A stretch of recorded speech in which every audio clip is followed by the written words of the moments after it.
Over the weekend, Butler announced it would be lifting its mandatory face mask policy effective Wednesday, March 2nd. It has been close to 2 years since Butler and every other campus across the country were originally shut down due to the COVID-19 pandemic. Butler students have not been able to interact face to face with each other in an academic setting since that date until now.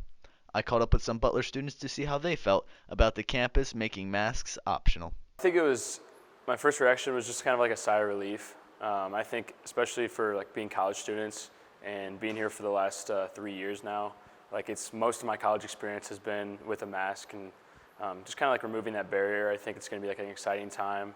It was a bit of relief actually, because we've been having masks since the beginning, March of 2020. So this is almost now exactly 2 years of having masks, and especially on campus, it's very hard to keep a mask on everywhere you go, and the feeling of having masks on all the time is getting frustrating at this point, to be honest with you, really. The major concern students had was the timing of this announcement. With spring break week starting just 3 days after the mandate is lifted, there will be a higher risk for exposure when students return back to campus. Going away for spring break, and they did it 3 days before everybody might be going away for spring break, and people are going to go places, and they might go to certain areas, say Florida, California, all those places where you find beaches and that sort.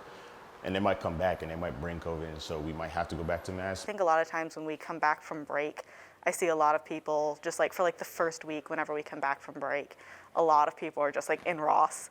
Through the concerns, there is still a belief that Butler students will be able to continue the positive trajectory together. I think we've seen like this semester, especially with almost everyone on campus being vaccinated, we've kind of removed the masks from like Hinkle and outside and stuff, and I think people are still being precautious and people understand the risk of transmitting the disease, and so they're taking their own precautions. Some faculty members may continue to require face masks in the classroom, and as always, check the Butler COVID dashboard for the latest updates. For the Butler Collegian, I'm James Andrews.